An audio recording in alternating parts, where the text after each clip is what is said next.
What should we do once the rain stops? When going into buildings that have been submerged, do not touch electrical facilities and make sure to ventilate, as there is a risk of gas leakage. We should also reduce preventable damages and prepare for disasters ahead of time by following safety guidelines. That is correct. You can receive real-time safety information through the Disaster Safety Information mobile app, 안전 디딤돌. Thank you for all the great information. Remember, your safety is everyone's safety. This campaign is brought to you by BEFM 부산 영어방송. 지금 방송 광고라는 부메랑을 던져보세요. 소비자를 향해 정확히 날아가는 광고. 힘차게 돌아가는 경제. 부메랑처럼 다시 기업의 이익으로 되돌아오니까요. 방송 광고, 경제에 큰 힘이 됩니다. 부산 방송광고발전협의회.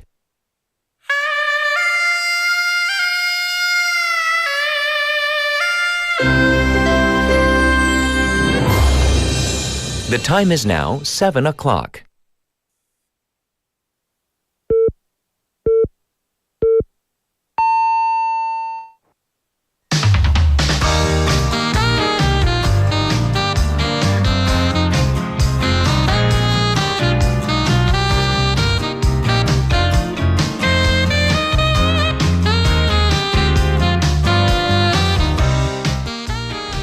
Ransomware attacks. They are definitely more common these days, right? Well, I needed to order a book yesterday, and by habit, I went to an app on my phone, one of the biggest book retailers here in South Korea. And there was a big apology that was posted. It popped up immediately.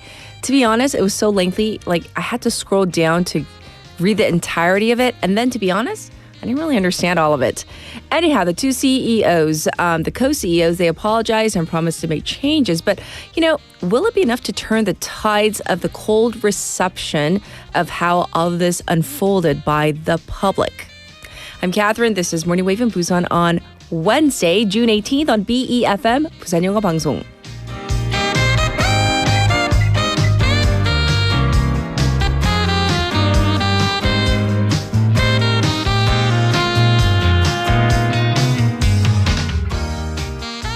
Good morning, Wavers. I hope you're all doing well. If you can believe it, it's already Hump Day Wednesday. It's June 18th. And I was curious to see if any of you were affected by it's been in the news like pretty much every day. The Yes24 ransomware attack and subsequent inconveniences. I hope it hasn't really vastly affected you.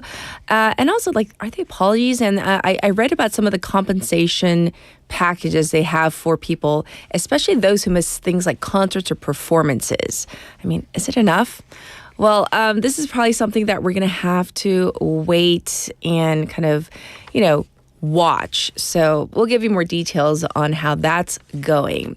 In the meantime, if you remember from yesterday's show, I talked about the latest OECD figures that show that South Korea's food and drink prices are second only to that of Switzerland.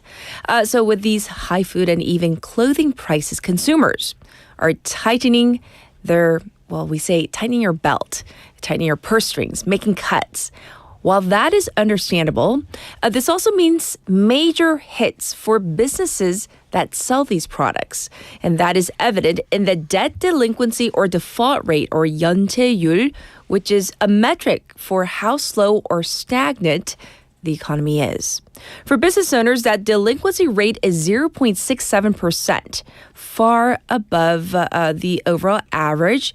You also see lines out the door for finance support centers of business owners seeking consultation for debt readjustment.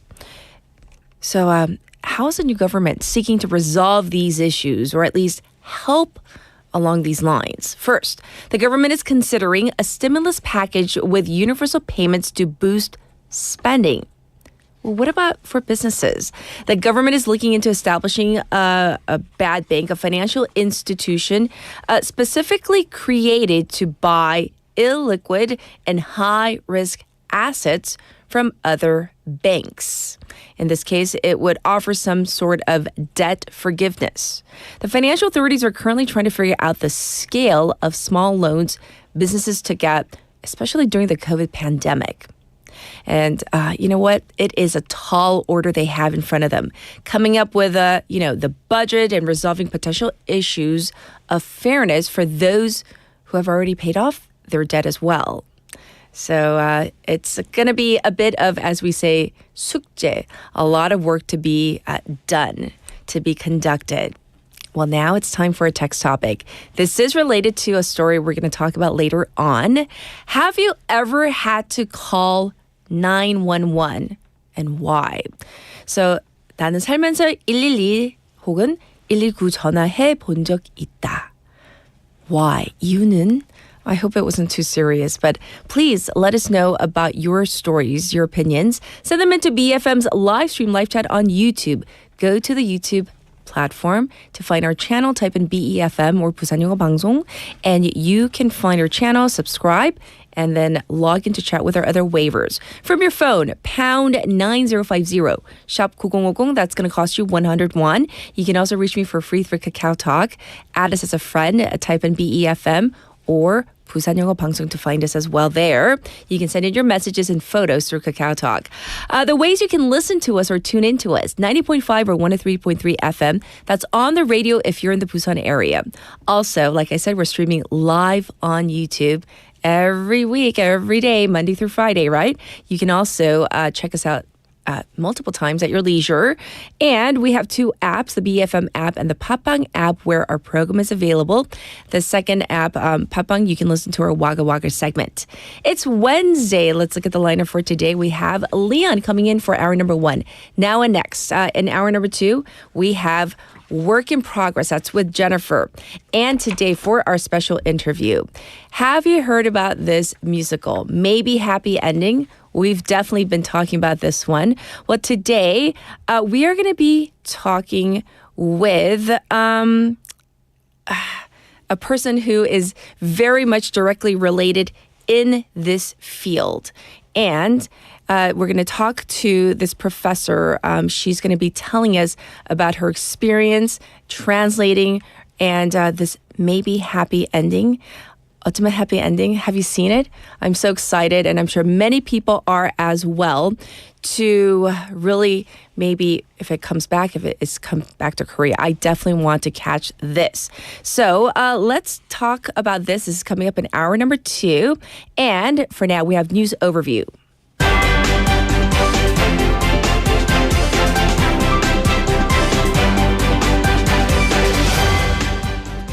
The time is now 7:06. This is News Overview. Lee Jae-myung to meet with Japanese Prime Minister. Summit with Trump called off. President Lee Jae-myung will hold a summit with Japanese Prime Minister Shigeru Ishiba on Tuesday, local time, on the sidelines of the G7 summit in Canada. The planned meeting with U.S. President Donald Trump was called off due to Trump's early exit from the summit.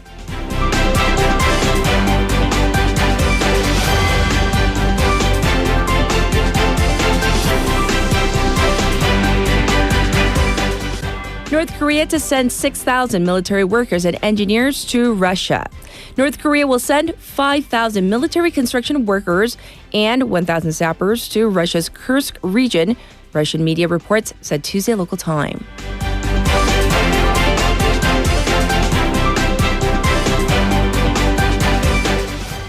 Confirmation hearing for Prime Minister nominee scheduled for next week. Rival parties will hold a 2-day confirmation hearing for Prime Minister nominee Kim Min-seok next Tuesday and Wednesday. Ex-President Yoon Suk-yeol rejects police's third summons. Former President Yoon Suk-yeol submitted an opinion to the police yesterday, rejecting its third summons to appear for questioning over charges related to his martial law imposition.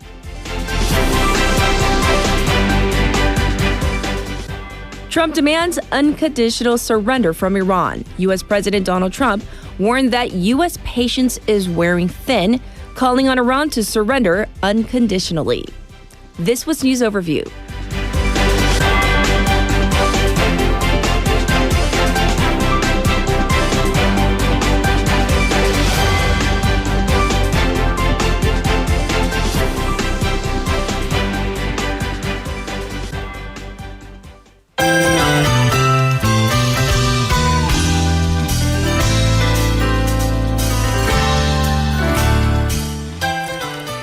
We're now ready for Now in Busan. We have Sajin in the studio. Let's say hi first. Good morning. Good morning. You know what? Yes. I've noticed that we are matching Oh. outfit. Really? Well, shirts, yes. Yeah. The color, I see more of a charcoal gray. Uh-huh. I'm wearing a navy, but we are matching. Yesterday too, we had a little, like cardigan or sweaters over our shoulders too. So I don't know. It's a thing. It's a morning wave thing. We don't call each other. We don't have a chat room say, "What are you wearing today?" But maybe I've secretly stalking you. Oh, is that it? Yeah. Oh, you're stalking me? Oh no. Oh. No. Our producer, did you hear her off air? She's like, "Oh, call 911," because that's our text topic. Oh yeah. Right. Have you ever had to call emergency services, 911, or for wherever you were? The number's a little different for every country. Well, not for myself, but my mother. I remember when I was younger, she had to call the 911 Yes. to pull her rings out. So she couldn't pull her rings out. Rings like 반지, Yeah, 반지. and so she called emergency services. Yeah. And And then what happened? Well, I cannot elaborate the exact situation, but that was the memory that I had. Interesting. Yes.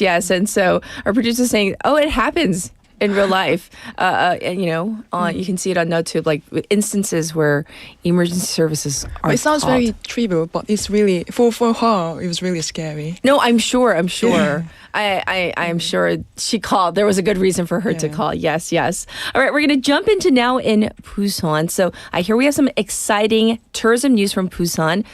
Where are visitors heading these days? So it turns out 광안리 Beach has become the most popular spot for foreign tourists visiting Busan. Oh, so I always thought it was like Gyeonggi Beach, no? That used to be the case, Okay. but things have shifted. According to 2024 survey and Visitor to Busan, 광안리 Beach topped the list of the major destinations. The survey was conducted with 1,060 foreign tourists between July and December last year. Yes. And about 60% of respondents said that they have visited the beach. Oh, that's a pretty high number. Has it changed much compared to previous years? Yes, it was only 34% last year, so that's nearly a 24 percentage point increase. Indeed. What about other places? Which other spots made the list? The next most visited places were Beef Square, followed by Gamcheon Culture Village and Gukje Market. Okay.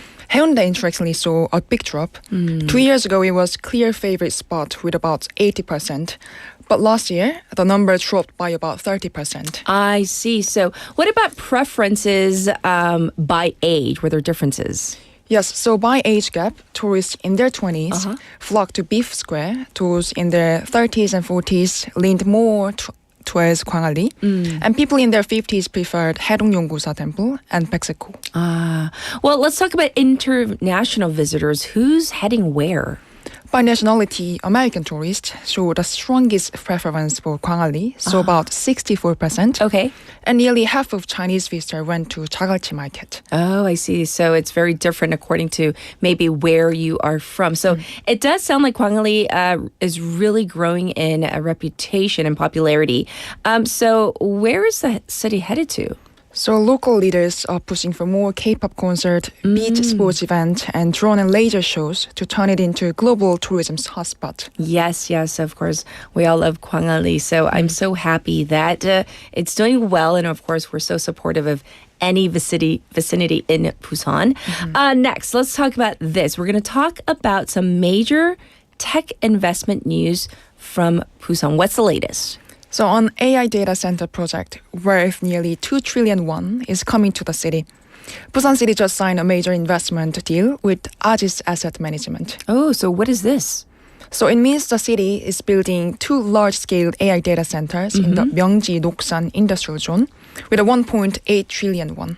Oh, that budget. Well, any idea about how many jobs that might create? Absolutely. Directly about 300 direct jobs from construction and operation. Okay. But the real impact goes much further when you include broader impact. So estimates say that this could lead to around 7,500 new jobs overall, given the ripple effect. I see. And will local workers and companies benefit from this? Yes, that's part of the deal. The company has promised to prioritize local talent and give local construction firms a chance to take part in the project. So when will this all begin? They'll get construction going next year, about autumn. And if that goes well, they'll start running it from late 2029. I see. All right. Well, thank you for telling us about this. Now we have some exciting news. Anything related to boogie or boogie? I get really excited. But what's this whole thing about like boogie being free or freed up? Like, what is this? Yes. So Busan's beloved mascot Boogie is going national. Oh, national. Yes. Any business in Korea can now use the character commercially. 아, PD님 이런 거 왜? Okay, 빨리 없으세요. So I thought like only Busan-based small businesses could use Boogie. I'm friends with Boogie, by the way. Yes. So I want to get to know him more. Yes. Anyway, that was true, but not anymore. Right. Up until now, only small businesses in Busan could use it, but the city is opening up this character copyright to everyone.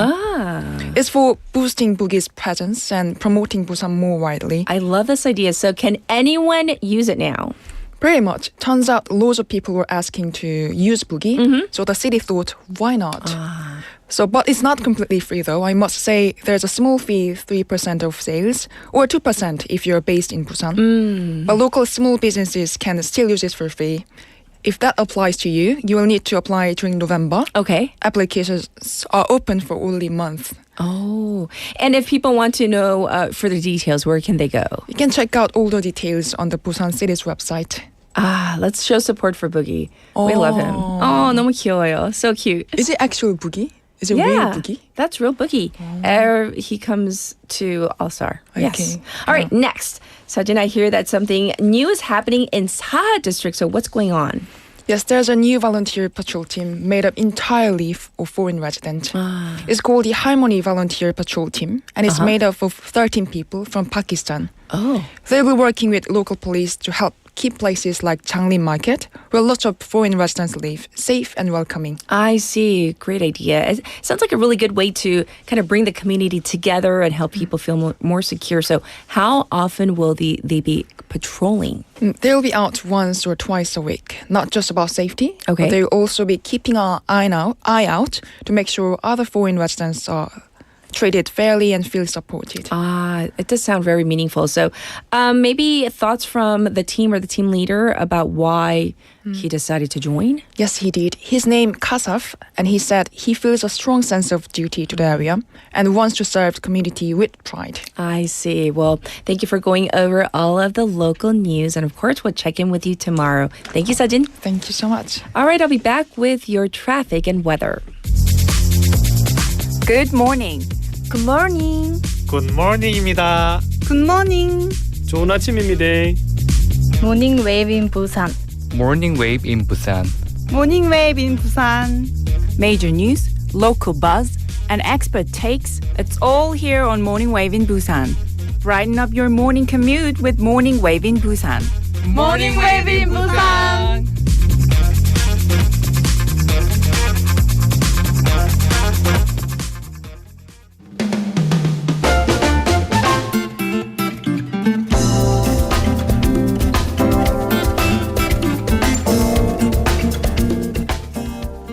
It's time for your traffic report. It is now 7:17 right now.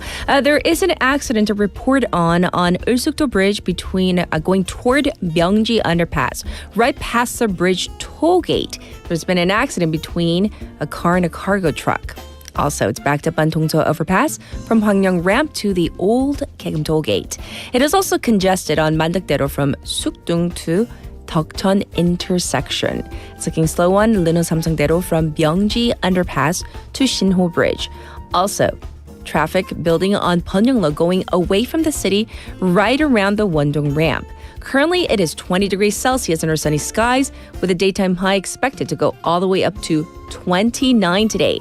Across the nation, a clear but hot day with daytime highs going up to 33 degrees Celsius in some areas. Finest levels to temporarily hit bad levels in Seoul and Incheon this morning.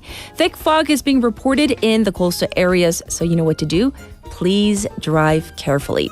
This was your traffic and weather.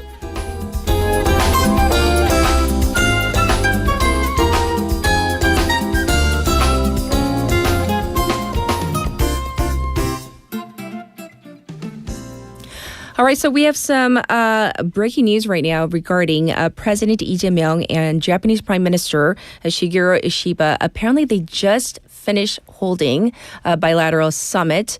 And so that just happened moments ago. Details to follow. I'll be back with top stories.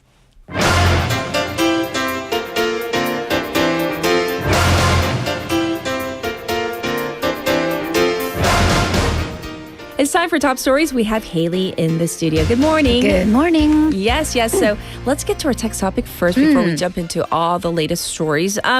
Ever had to call 911? Never 119, nor 911, but 112 multiple times, actually. So I don't know why, but whenever I'm driving, I see people where they're not supposed to be. Like so for example, I've seen twice somebody inside Hwangryong Tunnel.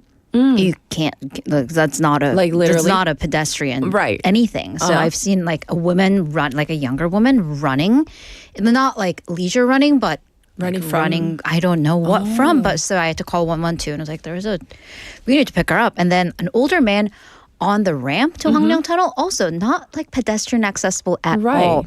And then a couple times on the freeway. But once I was in my car by myself later at night, and it was a woman. So I'm like, am I the only person seeing this? It was a bit of a creepy moment. Scary. I know. And then I called 112, and sometimes they'll say, oh, we've already received a report. A patrol car's on the way. But with the woman, they didn't. So I was like, but seriously, am I the only person who saw this? Oh like, am I seeing things? The one time I had to call 119 in Korea was because I saw two bodies on the street. This was a true story. On Dalmaji, I called, and they said, we already got a call. Okay. They're drunk. They're not dead. Okay. But they were literally like on the street. Oh, yeah, lying. I've had to do that because they were... One guy was whoa. like precariously close on the edge of the sidewalk. I'm like, if you roll, that's... He was literally... There's no sidewalk on Dalmaji. Oof. So... Yeah. I was seriously No, concerned. I will always call if it's a safety issue. Yes. All right, let's get the latest from what is happening with the G7 summit in Canada. Right, so as you said, we are getting breaking news, so please excuse me while I stare at my phone as we're getting breaking news that the summit between President Lee Jae-myung and Japanese Prime Minister Shigeru Ishiba has just wrapped up. So this is one of the earliest bilateral summits between the leaders of the two countries. They're currently going over their statements as we speak.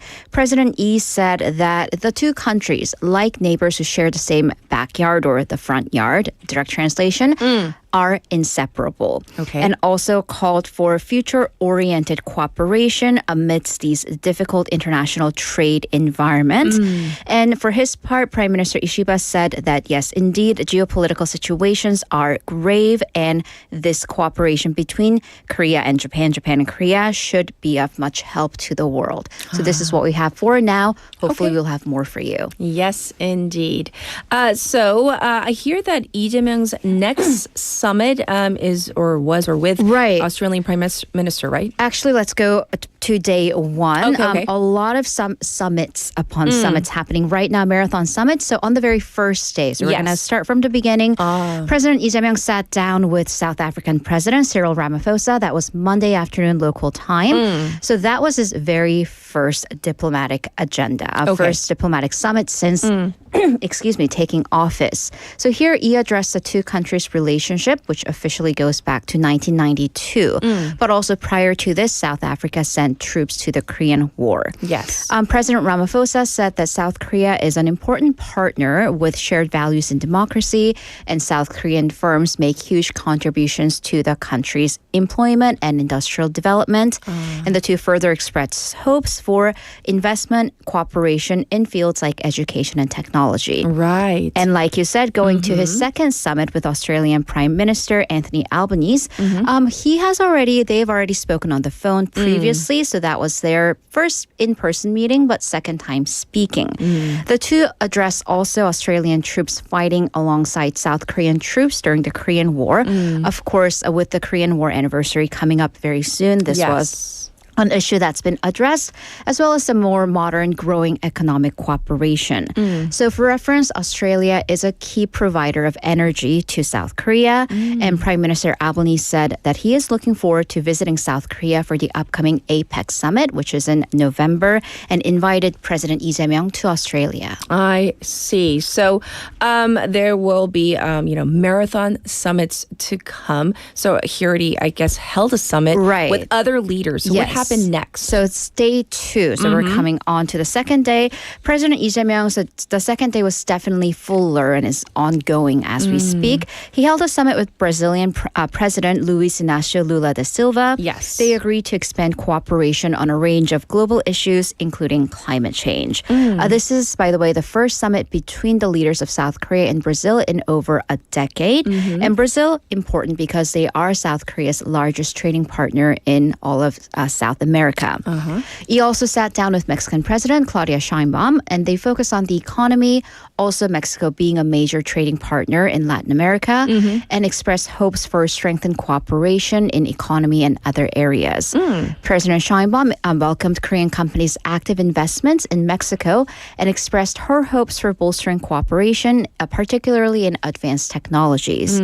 Moving on, he met with Indian Prime Minister Narendra Modi, where he expressed his deep condolences for the recent crash, the victims of the Air India crash. Yes. The two highlighted importance of high-level communications while expanding cooperations in fields like the economy, technology, defense, the arms industry, and culture. Lee Jae-myung also received an invitation from Prime Minister Modi to visit India. Okay. Lastly, for now, he also met with British Prime Minister Keir Starmer. They discussed developing or advancing the FTA, the free trade agreement between the two countries, and also bolstering cooperation on fields such as defense. Yes, indeed. So we're going to leave the summit there for now. But of course, any details that pop up, we'll report them to you. And this comes amid reports that Korea's competitiveness, the ranking, has actually gone down on the global rankings, right? Right. So I'm citing the IMD World Competitiveness Ranking for 2025. This is from Switzerland. In Korean, that's 국가경쟁력 평가. So according to the South Korean Finance Ministry, this index annually, every year, it assesses how a nation creates business-friendly environments and ability of corporations to effectively operate their businesses in said country. Yes. So this takes a global, regional, sub-regional, and economic as well as a people-centric lens using external data and results of a homegrown survey of senior executives from 69 global economies. Yes. So out of the 69 countries, South Korea, 27th place. This is down by 7 spots compared to just a year before. Okay. Categories that were biggest hits, corporate efficiency, down by 21 spots, covering productivity, the labor market, corporate practices, finances, attitudes, and values. Also, when it came to infrastructure, that was a significant drop to 21st place, about down by 10 points. Drops across all fields like basic infrastructure, tech, science, environmental, and welfare-related infrastructure. Yes. Also, education, we saw the rankings going down in elementary, middle school, and university. So except for high school, rankings going down. Okay. Also, in particular, South Korea received low marks in city management, cybersecurity. Also, political stability or instability dropped by 10 points. So, yeah. Doesn't sound so good. Do we have any good news? A little. So Okay. we did see increases in economic achievement, up by 5 steps, and government efficiency was up by 8 steps. In fields of the economy, international trade, international investment, and prices overall propelled rankings. Okay. However, in terms of, let's look at the biggest lens overall rankings, Switzerland was on top. They actually switched places with Singapore, which was first place last year. Hong Kong was in third place. As for other Asian countries, Taiwan was in 6th place, China 16th. So they were all ahead of South Korea. Japan was actually behind us in 35th place. So the South Korean presidential office said that this drop is deeply connected to the political and economic uncertainties from last year. And presidential spokeswoman Kang Yoo-jung said that the government will respond to this matter on a systematic, pan-governmental level. I see. So not a great report card. Well, for our next story, we're going to turn to the ongoing investigation into the death of an employee at one of the SPC factories. Right. So the police and the labor ministry finally got a warrant to search the SPC삼립 headquarters in Seoul, as well as the Siwa factory in Singh yesterday. And I say finally because that fatal accident happened 29 days ago. Oh, goodness. And there had been 4 warrants filed, finally until the 4th one got approved by the court. Yes. So we are talking about the fatal accident involving a female worker who was in her 50s who got stuck while spraying or putting on lubricant in the cooler conveyor of the bread and pastry machines. So some 80 investigators were dispatched across these offices to seize documents that are related to the company's safety and also their welfare system. The police and the labor ministry, they've already booked multiple suspects and inspected the accident site. Yes, but in the course of this investigation, the police found evidence that the company may have used industrial lubricant for the baking process. Right. So this is highly concerning as SPC is the biggest bread maker in the country with multiple partners and brands. So the accident again happened while the victim was spraying lubricant onto the cooling conveyor belt for the baked goods. However, the police confirmed that the lubricant canister, the container the victim had on her at the time of her death, was the same brand as canister that's used for cutting metal for industrial processes. So they've already secured this container and the contents inside for forensics, but forensics will take some time to confirm. So if this is a big if, it is indeed the same industrial model, then this would contain what's called dichloromethane, which is 염화메틸렌, harmful to the human body, possibly when ingested, causing headache, dizziness, skin irritation, all the way up to cancer if exposed to a prolonged amount of time. Yes. The police have also secured samples of the bread that was baked from the factory for forensics. The factory says that they only use the container, the 통, for the metal cutter, but the contents inside, there are lubricants that were safe for consumption, imported food-grade lubricants. So it will take, of course, some time for the results to come through. However, under the Food and Sanitation Act, it actually bans the use of containers, even that could contain traces of harmful materials on it for food production. So, so many questions to be answered. Yes. Why would you use an industrial food, anything related to food and industrial factory grade should not mix. Right, and of course, the fact that somebody died while this happened. Yes. All right, lastly, we're going to go to the situation, Israel, Iran. What's going on, the latest? Right, so that is also rapidly developing. Explosions and airstrikes going on for the 5th straight day. Yes. Israel claims that it has killed Iran's wartime chief of staff, whose predecessor it has also killed in the initial days of the attack. So this is a part of the ongoing assassination of Iran's top leaders. Yes. So on that note, there's been a lot of headlines about the issue of potentially taking out or killing Iran's supreme leader, Ayatollah Ali Khamenei.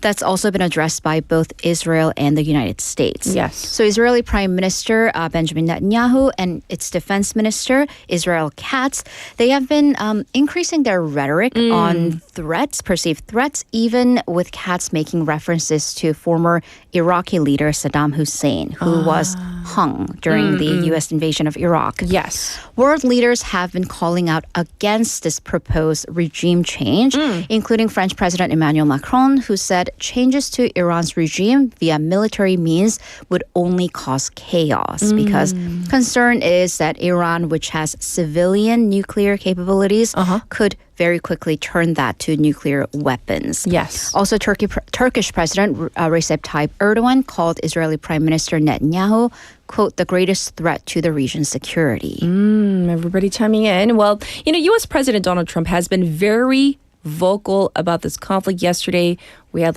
breaking news that he had left the summit early. Right. So ever since then, from that moment, he has been nonstop addressing this matter. So as he was leaving the G7 summit, he warned the residents of Tehran, the Iranian capital, to evacuate. And he also wanted a real end to the nuclear program with Iran entirely giving up on nuclear weapons.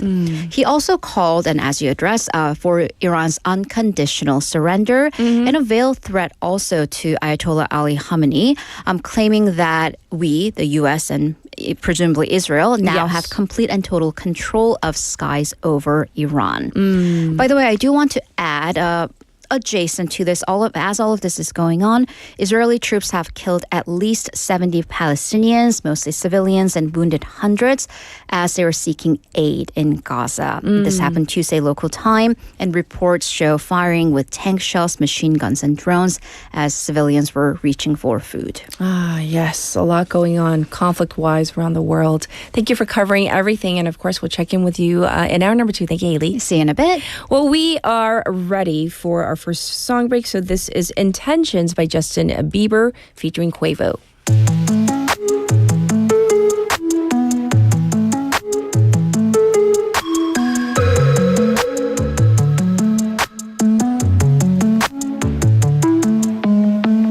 Picture perfect, you don't need no filter. Gorgeous, make them drop dead, you a killer. Shower you with all my attention. Yeah, these are my only intentions. Stay in the kitchen cooking up, got your own bread. Heart full of equity, you're an asset. Make sure that you don't need no mentions. Yeah, these are my only intentions. Shout out to your mom and dad for making you. Staying in ovation, they did a great job raising you. When I create, you're my muse. The kind of smile that makes the news.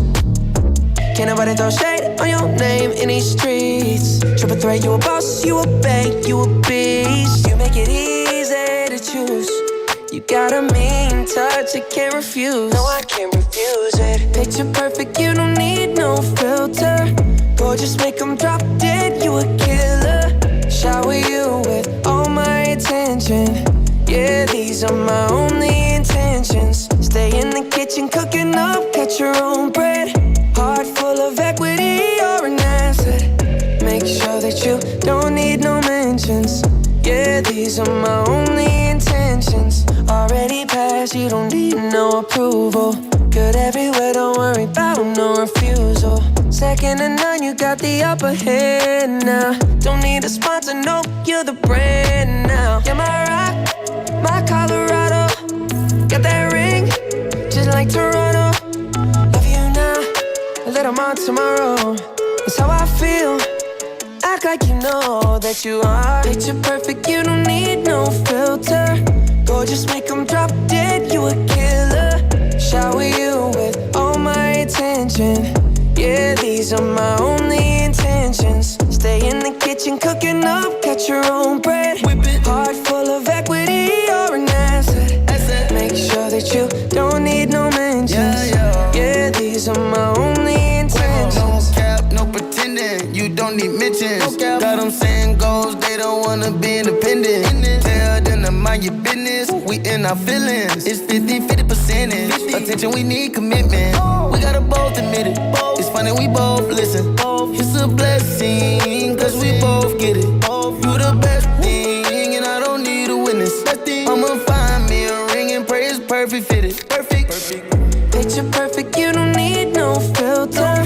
Gorgeous, make them drop dead, you a killer. Shower you with all my attention. I will. Yeah, these are my only intentions. Stay in the kitchen cooking up, got your own bread. Heart full of equity, you're an asset. Make sure that you don't need no mentions. Yeah, these are my only intentions. That's all I plan to do.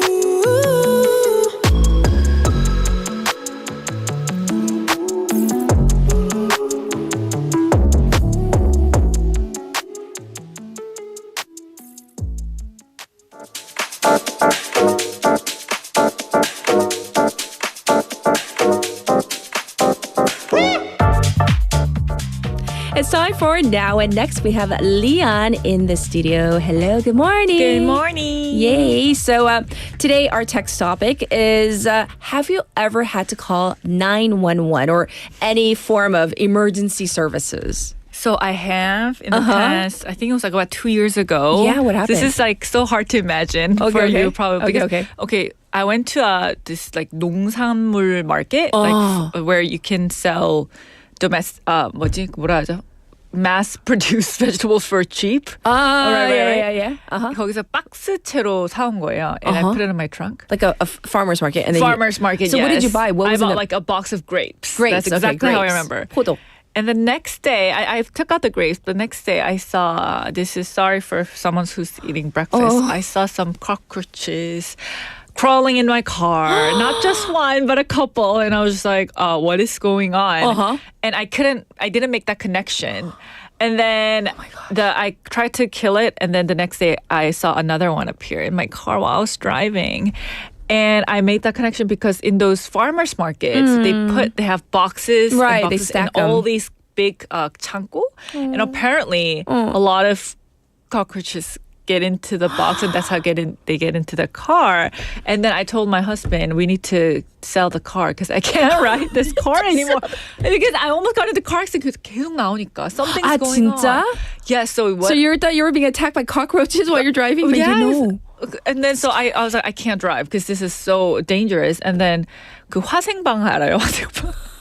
You know, back in the day, you can like burn some like 그거 연기 나는 거를 사서 약국에서 차 안에 넣고 차 안에 문 닫고, and then it becomes like this like fumigation. Yes, fumigation of like toxic air, and then the bugs supposed to be all dead. So is that what you did? That is what I looked online, and that's what the people were saying that I should do. But before I do it, I need to call the 911 and report it because other people might report my car saying it's on fire. Okay. So you know the 요트 경기장? Right. I parked my car there and then I called 911. And I just said, I saw on the internet that I have to report this, and they were like, yes, you did well. And what time, where are you? I was like, right now I'm going to do it. And just don't worry if someone calls because my car's not on fire. I'm just doing this for the cockroaches that's in my car. And guess what? I got them. They're killed. They died? Yes, I saw some dead bodies after. But I couldn't ride my car for like 2 months because 그 냄새가 안 빠져가지고. 그럴 것 같아요. I'm like so shocked right now. I was just like your eyes are watering outside. I'm sure. And like, can you imagine? Okay, just in case you're tuning in right now, when Lian says dead bodies, she's talking about cockroaches. Dead bodies. I don't even want to put that word in my mouth. But it's so traumatizing to see like more than 2 or 3 in your car. That is the best story ever from Lian. Yes. 119 그런 이유로 불러왔어요, 저는. Wow, I'm still like a little speechless, but thank you for sharing. Yes. I love the oversharing because like that was useful information though. If you need to do anything like that, call them ahead of time. So and other it's people good don't report tip. you. I'm sure it rarely happens to people. I never visit that farmer's market anymore. Is the car okay now? I still drive the car. And, you know, I never found anything else. Okay, but my friends were like giving me horror stories like 거기에 그냥 둥지를 튼 것 같아. 막 이러면서 그냥 너 못할 걸. And I was like, no, I'm gonna get to the bottom of this. Wow. Okay, that was a doozy. But now we got to get to our topic. What are we talking about for now and next? Today we're gonna talk about how the Z generation is falling in love with classical music. Oh, which is quite new. Do you listen to some classical music here and there? Here and there, I do. Oh, you do? I actually produce a little show here on Morning Wave in Busan called War Classics. So I see. I do have to listen, especially when I'm editing. Yes, I actually do. You do. Well, apparently, more younger Koreans these days they're starting, their mornings with a little bit of Debussy. So they're swapping K-pop for a little bit more classical music on their playlist. Yes. And so this isn't just, like a digital trend. Those in their 20s reportedly listen to classical music during their commute. A very popular pick is Debussy's Clair de Lune. This is described by young listeners as serene and dreamlike. I actually had this on while I was preparing for this corner. Oh, did it help? It did help. I Okay. felt very serene. And so many say classical music brings a sense of calm and helps them feel more grounded. Right. And, similar to this love for classical music, same situation for art museums as well. I feel like the Z generation are getting more classier. There's some data to back up the trend. According to the Korea Tourism Data Lab, 4 of the top 10 hot places among the 20-somethings earlier this year were art museums and concert halls. So we're talking about like Seoul's Hangaram Art Museum. Their search volume skyrocketed by over 350% from the same period last year. And even the Seoul Arts Center Opera House saw a 162% bump in interest. That's high. Yeah, and at the National Museum of Modern and Contemporary Art, which I've been to recently, 6 out of every 10 visitors were in their 20s and 30s. Wow. So it's like very different from what we conventionally maybe thought or think. Right. About like, or like Gen Z, are they into like, cultural stuff? Exactly. Right, but apparently they are. Seem to be the classical music and all the art galleries. And, as one cultural critic, Ha Jae-geun says, Gen Z, they want to show depth. That's why we're seeing like these trends like book journaling, book exchange, like I talked about, last week. Yes. And so, this this fad for classical music and some arts is kind of a natural extension. I see. I think they're becoming a little bit more, I guess, deep and cultured. Yes, in terms of their, cultural life. Yes. And, this classical music, their love for it is also evident on the notebook world as well. Okay. So let's take this whole Vesta Philharmonic channel, for example. Yes. In just a few months, conductor Baek Yoon-hak's video racked up over almost 1.4 million views. And there's, a playlist of calming classical music surpassing 480,000 views. So what do people say? Like, how do they feel when they're listening to this? They feel like, I think, in these day and time, this age, a lot of people want to forget their worries and they just have it on the background to really relax. And the Busan Concert Hall, I'm sure it's opening, right? And they had an opening festival scheduled at next week, I believe, June 21st to 28th. Sure. And this was quite I know my friends had tried to get tickets to it, but apparently it was sold out in like the first 5 minutes of opening. Right, because it's, I believe it kicks off Saturday the 21st, Yes, right? it does. And so, this rapid selling out also shows how, popular classical music is. And interestingly enough, there's over 70% of the ticket buyers were actually in their 20s and 30s.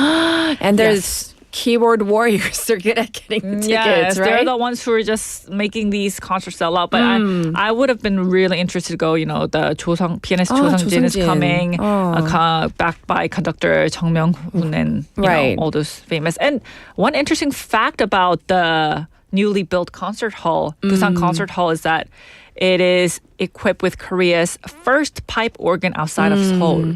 So we're the only ones who have the pipe organ. Yes. And speaking of like Jo Sung-jin, because he's like so hot right now. Yeah. I mean, all around the world. So our producer actually says she attended, saw him perform. That's so amazing. How many years ago? 언제였어요? 4 or 5 years ago? 4 or 5 years ago. So that's when he was quite famous. How did you get tickets? Was it easy? My friend. 친구. 그러니까 그 친구분들이 You should 중요한 거예요. 그거 사진을 계속 우려먹어야 되거든. Because now if you post it, I'd be like, it's going to get a lot of envy, you know? Right. I've been. Exactly. Don't say it was 5 years ago, though. But just... And Haley popped in saying her sister saw Jo Sung-jin in Hamburg last month. Oh, nice. Nice. So you have to be abroad. I guess, or just be really quick with your fingers. I'm just not good at that. Okay, so... And moving on to shifting gears completely. Do you know men in your life who has a little bit of interest in makeup these days? I see it in my male students. Oh, you do? Yeah, That's so interesting. where I teach. Like, what? I'm so interested. How much makeup? Okay, a few years ago, it was a little heavier. Oh, it was heavier back then. Yes, and then, well, like, it wasn't like several years ago. I would say maybe 3 years ago. And now it's a little bit more natural. Oh. But you can still notice. Is it the 그쵸. foundation? Or is it like the... They don't put eyeliner on, do they? It's not the eyeliner. They're not wearing like idol makeup. 그 정도는 아니고 like BB, but you know the BB with a tint? Oh, yes. Like a little bit of whitening. White. Or like you can tell like 안 할 때랑 할 때랑 the before and after, like, you know. I have good eyesight. 약간 보여요. 남자도 한 날이랑 안 한 날이랑 화장을 한 날. And then do you definitely feel like 한 개 좀 더 깔끔한 화사하게 느낌? 보이죠. I mean, makeup, I think it's like, it just makes you a little, makes you look a little better, yeah. It makes you look Why are we really talking clean. about this? Because there is a bit of a rise of men's beauty. men's beauty가 조금 핫하게 trendy하고 있어요, 지금. Yes. So, you know, about like a decade ago, a typical drugstore aisle was packed with like women's cosmetics. That's but now true. stores are being redesigned to dedicate entire floors just for men, men's grooming, men's healthcare, and so on. And so one store in Mapo in the capital area of Seoul, they have all the male section, and they have the protein powders, they have their face washes, grooming tools, and their toners all in one corner. It's like That's a smart. one-stop self-care service for men. And The protein. including the protein shakes, and it's doing quite well. You know, customers in mostly their 20s and 30s say they are appreciative of being able to try these products in the store themselves instead of, you know, buying them online. And this is the Korean men's cosmetic market hit over 1.1 trillion won last year, which is about a 13% increase from 4 years ago. Right. And do you know the very famous Hongdae guy? Oh, I do. I mean, not personally, but I know of him. I wish I knew him personally. He's I so know funny. of him. But you He's know, funny. the video that went the most viral was him showing 1 week in Korea. So he's apparently a Korean American, right? Right. And then did you watch that one? And the 1 month in Korea. Before and that, after? he keeps on changing. Like 그러니까. 조금 더 깔끔해지고 있다. And 1 year after living in Korea, he has like lip Botox or something, and then super heavy makeup on. So I think that plays fun at the fact that, you know, Korean men, they're not afraid of getting makeup. And also plastic surgery also is becoming more and more common among men as well. Yes. So that is the trend these days. A lot of is. men are, you know, buying their grooming kits.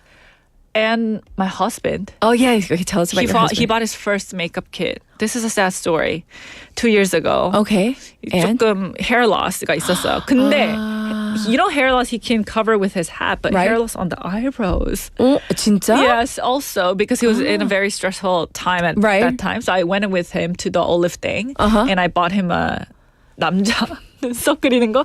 훨씬 나은 거예요. 훨씬 나아. 그냥 이거, he's cured of his hair loss now. It's all back. It was a very temporary thing. Yeah. But I still ask him, 한 번씩 그거 하면 안 돼? 되게 뭔가 좀 남성스럽고 뭔가 괜찮아. So that's when I understood, men actually look better with 그거 little bit 눈썹 of 조금 그리는 것도 나쁘지 않다.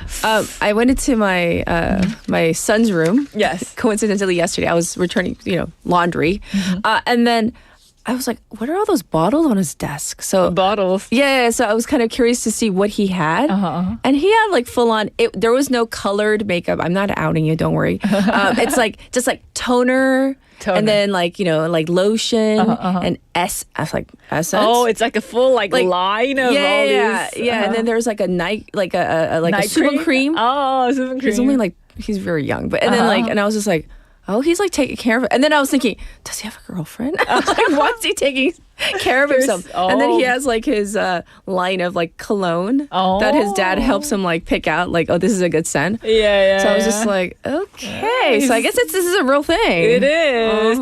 I mean, men buying like those different lines of moisturizer. Skincare. 우리가 생각한 남자는 그냥 로션 팍 이렇게 해야 될 것 같아요. 그러니까 or like 되게 세게 문지르는 거. 아니면 그냥 선크림만 바르고 나가거나. Right. 근데 그것은 트렌드가 아니다. Yeah. So it's like he calls it skincare. He goes, Mom, it's not makeup, it's skincare. Oh, yes. All right.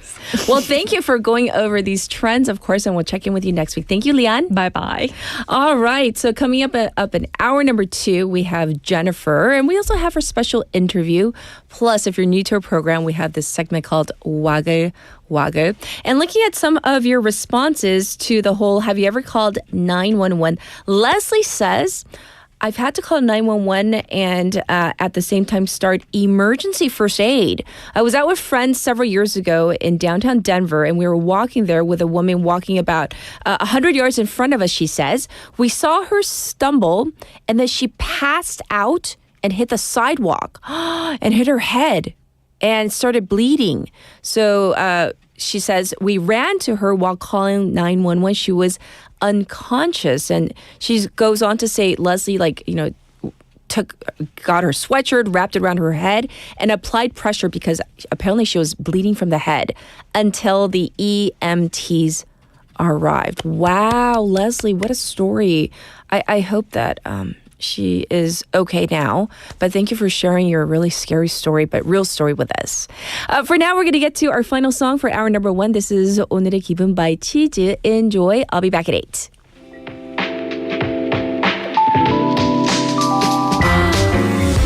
이대로 가만히 있어도 될까? 지루해 매일 나 책상에 앉아 할 일이 많아 이제는 내가 알게 뭐라 So now 뭐 어때 잠깐이면 돼 잠깐 딴짓만 할게 And I 오늘의 기분만큼만 웃어보면 어떨까요 예보해 오늘의 날씨는 구름 한 점 없이 밝으다 하던데 왜 머리 위 길을 잃은 먹구름들이 가득 드리워진 걸까요 아무도 몰라요 오늘의 기분은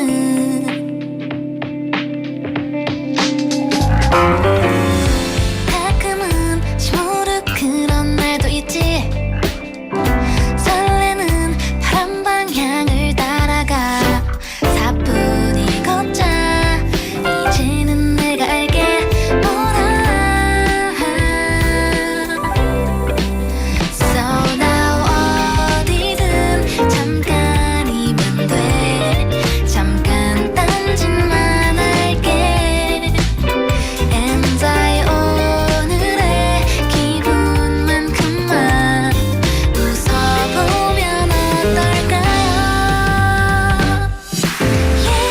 예보해 오늘의 날씨는 구름 한 점 없이 밝으다 하던데 왜 머리 위 길을 잃은 먹구름들이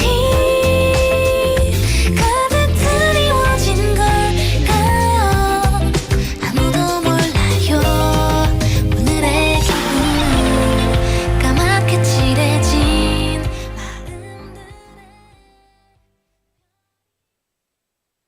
선을 하나 넘었을 뿐입니다.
좋은 도시는 우리 모두의 미래이자 희망입니다.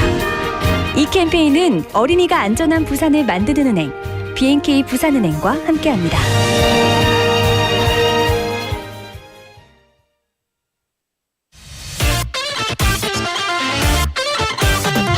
From Busan to the world, feel the power of Korean culture.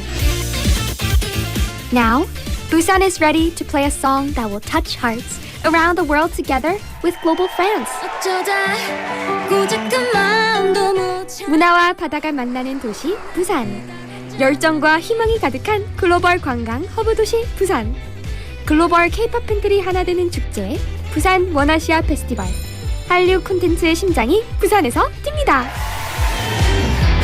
The place where the Korean wave begins. A cultural hub blending tradition and innovation. 늘 새롭고 머물고 싶고 다시 찾고 싶은 도시 부산. Play, work, live, 부산. 이 캠페인은 부산의 관광 가치를 창조하는 글로벌 플랫폼 부산관광공사와 함께합니다. Let's get some fresh air. What's going on? Why can't I see anything? It's the yellow dust. You have to close the window. Hey, I know what will improve your eyesight. Look at more beautiful things. Like me. Can you tell me what I actually need to do during yellow dust days? Fine. Here are your guidelines for days with yellow dust. First, check your windows to make sure the yellow dust can't get inside. Turn on the air purifier. Second, refrain from outside activities if possible. If you do go out, wear a mask. When you get home, thoroughly wash your hands and feet. Third, fully wash any fruits or vegetables that have been exposed to yellow dust. And last of all, get plenty of water. Keep up to date on weather forecasts for the latest yellow dust information. This campaign was brought to you by BEFM, 부산 영어방송. 김밥가게 박 사장님도, 문구점 김 사장님도, 우리 부산의 경제를 움직이는 사람들. 우리 동네 작은 가게로 향하는 발걸음이 우리 부산의 경제를 키워가는 한 걸음입니다. 부산 방송광고 발전 협의회.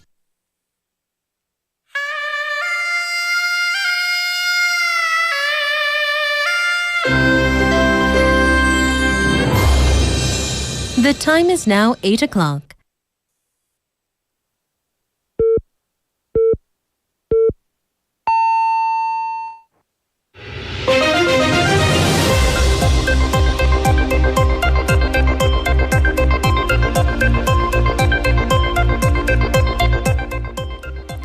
It's now 8 o'clock. This is hour number 2 of Morning Wave in Busan. Let's begin with Spotlight News. Lee Jae-myung meets with Japanese Prime Minister. President Lee Jae-myung held a summit with Japanese Prime Minister Shigeru Ishiba on the sidelines of the G7 summit in Canada. During this 30-minute talks, the two leaders discussed ways to further the countries' bilateral relations. The planned meeting with U.S. President Donald Trump was called off due to Trump's early exit from the summit. Lee's office said that the U.S. side contacted them and asked for their understanding as the situation was unfolding. Monday local time, President Lee has been holding a series of summits with world leaders, including the British Prime Minister, the Indian Prime Minister, and the presidents of Mexico and Brazil, respectively.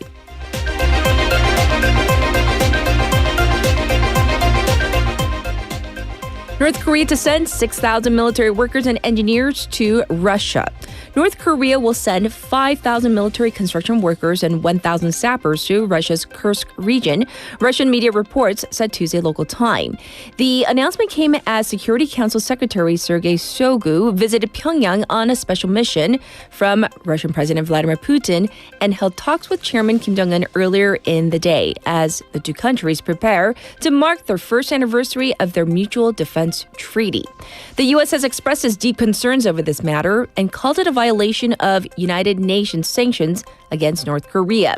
Pyongyang is estimated to have sent 3,000 additional soldiers to the Kursk region this year after deploying some 11,000 troops to Russia last year in support of its war against Ukraine. Confirmation hearing for Prime Minister nominee scheduled for next week. Rival parties will hold a 2-day confirmation hearing for Prime Minister nominee Kim Min-seok next Tuesday and Wednesday. Issues, including his illicit political funding allegations, will likely be under scrutiny. Kim, a former student activist turned four-term lawmaker, fielded questions yesterday on his alleged involvement in the occupied sit-in at the U.S. Cultural Center in 1985. Kim said he was not a part of the occupation. By law, the National Assembly is required to complete the confirmation hearing by June 25th and parliamentary evaluation by June 29th.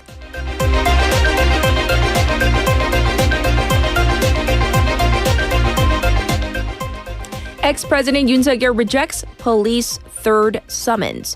Former President Yoon Suk-yeol submitted an opinion to the police yesterday rejecting its third summons to appear for questioning over charges related to his martial law imposition.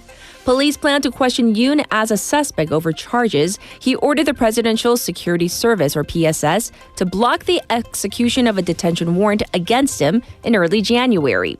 Meanwhile, an independent counsel tasked with investigating corruption allegations linked to former First Lady Kim Gun-hee said that Kim will likely be questioned in person as she's been hospitalized with a non-critical illness. Trump demands unconditional surrender from Iran. U.S. President Donald Trump warned that U.S. patience is wearing thin, calling on Iran to surrender unconditionally. Trump, who left the G7 summit in Canada early on account of the conflict, posted on social media that the U.S. won't kill Iran's supreme leader, Ayatollah Ali Khamenei, for now, adding that the U.S. knows the location of the supreme leader.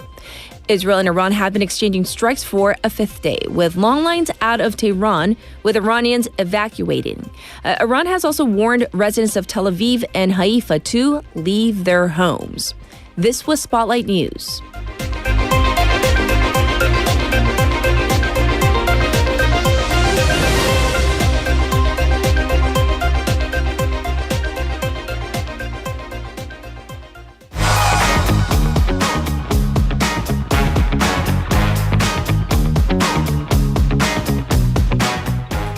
It's time for Wag Waga. We have Haley in the studio once again. Welcome back. Hello, hello. Yes. Well, we're going to get to this first story where an elementary school separated the bullies from the victim, in this case, where only to have the school violence committee overturn the decision and then basically put them back together. The school does the right thing, and the organization that's above them just slaps them back together. So what happened, according to the Gyeonggi Office of Education, and by the way, this all happened in the first grade. Oh. So just a first grade girl, she was bullied by two boys in her classroom multiple times this past April. So the parents of the girl reported this case to the school. And the school convened its own decision-making group, not 학폭이 yet, because that's convened by the upper organization. Yes. But this group is composed of representatives from the Parents Association and the teachers. So they decided to separate them, the bullies, remove them and put them in a different classroom. It's actually rare for schools to step in before the school violence committee, 학폭이, is convened by, it's either the education office or the education support center. Yes. However, in this particular case, the school deemed that the allegations, what happened was serious enough that it wasn't light, and the victim and the parents requested that they be separated. But like I just said, it apparently didn't remain that way. Right. So earlier this month, the actual school violence committee had convened, and the bullies were ordered to submit a written apology. They were banned from getting in touch with contacting 접촉, the victim, threatening her or acting in retaliation in any way, and also ordered to do 5 hours of community service. Okay. However, to separate them, there is actually a 9-tier level of disciplinary action that's very cut and dry. Yes. So separation would constitute a sort of a higher disciplinary action, level 7 out of the 9-tier system. Yes. The school violence committee didn't order this, so the kids had to be put back into the class because that would constitute a higher level of punishment than they were ordered to do. So the unofficial from the school's education support office office said that while they do understand the situation, the intent of these school violence committees, it's less to punish or discipline, but more to focus on educating the students, which is fine, which is yes, but both the school and the victim's parents are said to be baffled. Because realistically, that would be hard because the bullies, the same school violence committee ordered the bullies to, or the students that bullied the girl, to not get in contact with her. But that's hard when they are physically put in the same classroom. So now the teachers have to take great care to make sure that they're seated far enough where there won't be unintentional contact. If they're doing any sort of group work or teamwork, make sure that they're not put in the same group, so on and so forth. So there was that. So an official from the school said, although the school responded proactively, the education office, so the upper office, reached a different conclusion. So the school has no choice but to follow this decision. Okay, well, we don't know the exact details of what happened, but still, I mean, first grade, I don't know.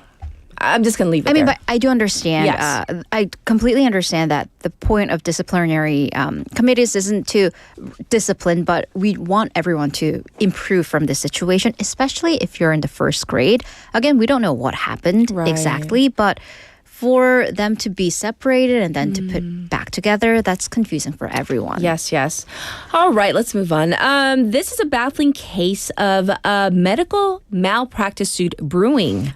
So a young woman in her 30s, was diagnosed with breast cancer. Okay. Had at least, it seems, a partial mastectomy. She had a small part of her breast removed, 일부 절제술. And then it turns out she didn't have breast cancer. Oh my gosh. Yeah, so this is according to an MBN and KBS report. So this woman went and had a physical at a medical center in Sejong City. Her biopsy showed that she had a malignant tumor, 악성 종양, on her breast. And then the doctor told her because she is young, the cancer would spread faster. So they need to get on it right away. She said she broke down crying when she received her diagnosis. Okay. And then she went and had a biopsy, got a second opinion, as people often do, at a hospital in Seoul. But here they said we're not detecting cancer cells. Okay. But she wound up getting what's called a lumpectomy, which is she cut out, or the doctors had cut out, about 6 centimeters of the breast tissue, and she had to go under general anesthesia, so she had full-out surgery. Yes. However, that was the only course of treatment that she was suggested to do. Turns out the tissue wasn't cancerous. It was just what's called a fibroadenoma, 섬유선종, a very common phenomenon, a very common condition that younger women apparently have. So the question is this. Was it a case of simple misdiagnosis, or were there other factors in play? So the sample that the first hospital had tested definitely has cancer. Oh, okay. It just wasn't her sample. No. Yeah. They switched? It got switched. Okay. So this hospital in Sejong, it has a contract with a different medical center, which is responsible for running the test. Okay. Apparently, there was a labeling issue, and the samples got switched from the woman who got tested the day before. Okay. So this woman, the woman who had a lumpectomy, who was apparently getting ready to try to have a baby. Those plans were definitely her life was turned upside down. She went under general surgery and now is apparently undergoing psychiatric care. She's getting ready to sue the hospital and the test center, thus the medical malpractice suit. Yes. But then as for the woman whose sample did belong to, she has breast cancer. She was told that her screens were clear 3 months ago. Oh, no. So, she did waste 3 months in the time that she could have been getting treatment. Oh, goodness. Yeah. That's a doozy as well. All these stories. Unfortunate. All right, up next, we all know the name Matthew Perry, a famed actor from the sitcom Friends. Now we have a new development on his death. Speaking of medically irresponsible behavior, so one of the doctors who's been accused of providing ketamine to late actor Matthew Perry has agreed to plead guilty to 4 counts of distribution of ketamine. Yes. So let's look at this case. Matthew Perry died in October of 2023. 5 people were charged in relation to this death. Investigation revealed this complex underground network network of drug sellers, suppliers to doctors and nurses responsible for distributing and administering, so shooting him up with ketamine. Yes. So this particular doctor faces a maximum sentence of 40 years, a 3-year period of supervised release, and a fine of $2 million or twice what he made, whichever one is greatest. Okay. This is according to the U.S. Attorney's Office for the Central District of California. Of course, we know Matthew Perry as Chandler Bing on Friends, amongst many roles. He was found dead, and warning, we are going to be talking about the circumstances surrounding his death in his hot tub in an apparent where he had drowned, but the investigators had found large amounts of ketamine. He had been very open about his struggles with depression, addiction, but this death was still shocking. Yes. And according to text messages shared with prosecutors, amongst the doctors, a couple of them have already pleaded guilty. They apparently called Perry, quote, a moron, and very grossly discussed how much money they could get out from treating him or administering ketamine to him. They definitely weren't treating him. No. Yeah. Yes. Well, that's the latest on Matthew Perry's death. For our last story, this one is about people actually doing their job with the utmost level of responsibility, and it's connected to our 911 question text topic. Yes. A palate cleanser, if you will. So a group of 119 first responders, they rescued an unconscious driver from the wreckage of a car accident in Colorado. So it's 119 in Colorado, a U.S. state. First, we do have to offer our condolences because the victim of the accident didn't make it. Oh, no. Yeah. So there was a 2-car collision on a highway near Denver, Colorado. One of the cars was apparently flipped over and the driver was passed out and stuck inside. But then at that moment, a group of South Korea's 119 rescue team just happened to pass by the area. So they were in the U.S. for a 9-day swift water rescue training. And they were on their way back to the hotel. So the firefighters, and I'm citing the Adams County Fire Rescue, they immediately secured the scene, called 911, and pulled the passenger out from the truck. They also administered CPR because the driver was in a state of cardiac arrest, and waited there and monitored everything until the 911 crew arrived. Yes. So the Adams County Fire Rescue team expressed their condolences again to the victim, but also expressed their appreciation for the swift response and said that this is a powerful reminder of the importance of knowing CPR. Indeed. Of course, it didn't end well, but the fact that they jumped right away into the situation goes to show you how good they are at their job. Well, thank you for going over all the Wagley stories, and we'll definitely check in with you tomorrow. Thank you, Haley. Have a great day. All right, now back to you, the waivers, for your updated traffic and weather.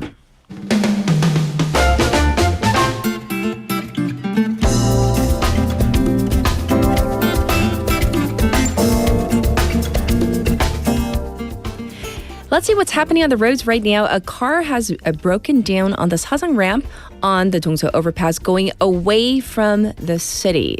It's also backed up on Manduk intersection, from Manduk intersection to the Namhae Expressway at the Deokjeon ramp. It's congested on Chungjangdaero from pier number 5 to pier number 4. And it's looking slow on Yeonsuro from Shili 3-way intersection to Mangmi Goge. And on the top portion of the Gwangan Bridge going toward Daeyeon, it is congested. It's currently 22 already. It's going to go up to 29 today here in Busan. Across the nation, a clear but hot day with daytime highs going up to 33 degrees Celsius in some areas. Thick fog is being reported in the coastal areas, so please drive carefully. This was your traffic and weather.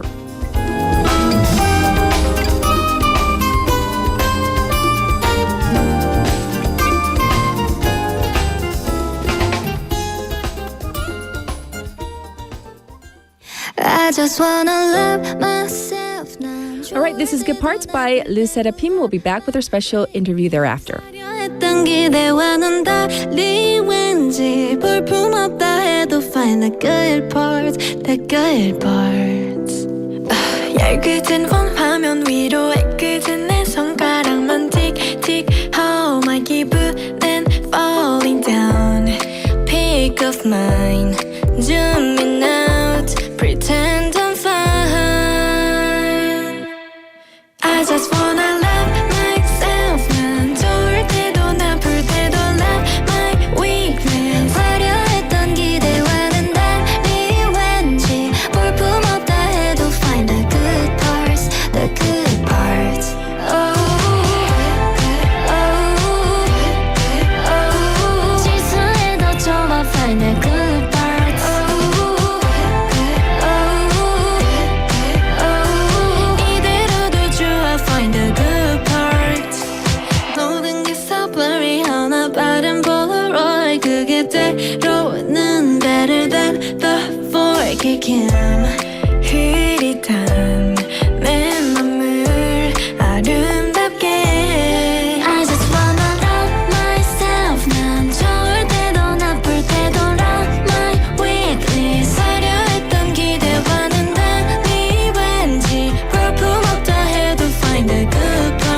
the good parts.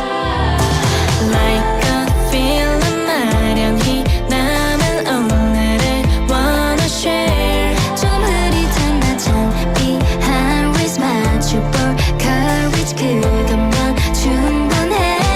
Cause I don't wanna wear my weakness. 있는 그대로의 나를 사랑할래. 화려했던 기대와는 달리 왠지 볼품없다 해도 love my bad parts, my bad parts.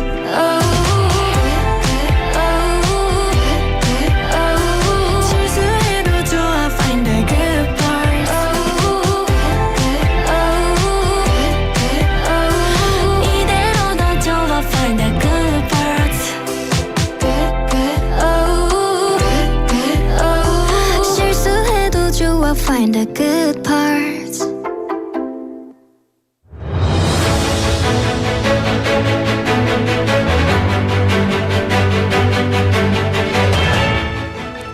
It's time for a special interview. You may have heard by now the Korean-based musical Maybe Happy Ending, 어쩌면 Happy Ending, was the big winner at the 78th Tony Awards, taking home 6 awards, including Best Musical. So the writers, Hugh Park and composer Will Aronson, were also honored for both the Best Original Score and Best Book of a Musical. Often called the Oscars of the stage, the Tony Awards represent the highest recognition in American theater. So the musical Maybe Happy Ending originally premiered in South Korea back in 2016, and the show made its official Broadway debut last November at Manhattan's Belasco Theater, and now it has earned the ultimate kind of accolades in winning multiple Tony Awards. So joining us to discuss this, we have Professor Hae-won Kim, Assistant Professor of English and a faculty affiliate with the Asian Studies and American Studies program at Kennesaw State University. Hi, welcome to the program, Professor. Hi, Catherine. Thank you for having me. Absolutely. Before we dive in, if you could briefly explain the plot of the musical, Maybe Happy Ending, for those listeners out there who may not be familiar with it.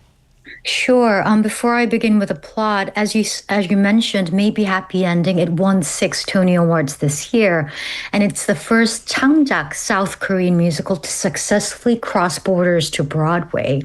So Maybe Happy Ending tells the story of Oliver, who is a helper bot 5, and Claire, a helper bot 6. These are 2 obsolete, outdated, and abandoned helper bots in a retirement home on the outskirts of Seoul in the mid-21st century. So by then, helper bots, who are basically AI servants, they have been assisting humans with daily tasks for decades. And what Oliver does, he spent years with his former owner, James, to have absorbed his human analog tastes. So he loves jazz LPs especially. And the show is set in the future, and Oliver's daily routine goes on year after year, and one day his routine is interrupted by Claire, a newer but also failing helper bot who knocks on his door to borrow his charger because the helper bot 6 series runs out of battery really quickly, and that counter. Yes. What an amazing original premise, the whole story to Maybe Happy Ending. And what do you think really helped this particular production be able to successfully transition from Korea to Broadway and connect with audiences around the world?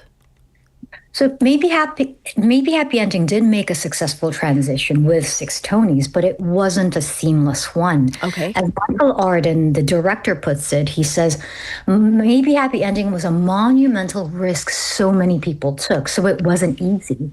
But there are many reasons to its success, but I'd like to share with our listeners about 4 reasons. Okay. First of all, it's an original musical. Musicals on Broadway, they are either revivals or stage adaptations of popular films such as Back to the Future or Moulin Rouge. So it's comparatively easier to stage revivals than original productions. And it takes an average of 8 to 10 years for a production to make its way to Broadway. So Maybe Happy Ending is one of the rare original productions that took only 8 years, which isn't considered a particularly long time by Broadway standards. And second, the show's message is universal. Its message extends beyond the realm of science fiction, and it resonates with anyone who has ever grappled with loneliness, disability, aging, or just the desire to find connection in this ever-changing world. So ultimately, it's about what it means to be human through the medium of robots. Yes. And third, it's the stage. The futuristic staging of this musical is highly tech-driven. It's innovative set design, including the use of holograms and iris projections, meaning the proscenium of the theater is covered with LED tiles and multi-plane tracking technology. It's visually striking. And finally, there is the book and music. The power of the book and music comes from Will Aronson and Hugh Park, who have collaborated since 2012, starting with the South Korean musical Bungee Jump하다. And the 10-member orchestra, they create a blend of jazz and chamber music, which is kind of different from the Broadway-style extravagant music that we are used to hearing. Yes. But it sounds more off-Broadway. Interesting. Thank you for going over the logistics and the factors of why this production was able to transition so well. And even though the Broadway version is mostly in English, obviously, it does keep certain Korean elements, certain words. For example, one I saw is the word 화분 or flower pod, which is displayed in Hangul. But apparently it carries a special meaning. So what other kind of impactful things do these Korean language moments contribute in creating such a wonderful production, Professor?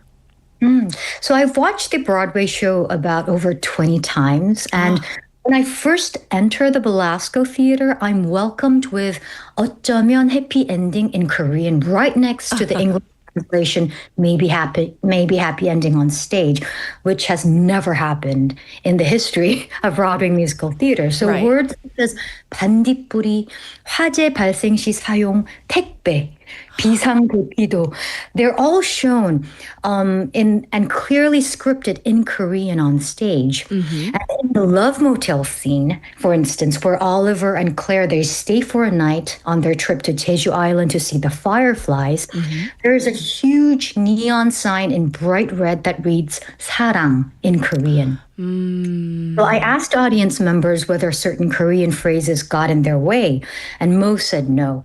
They appreciated the authenticity of the musical, which is set in South Korea.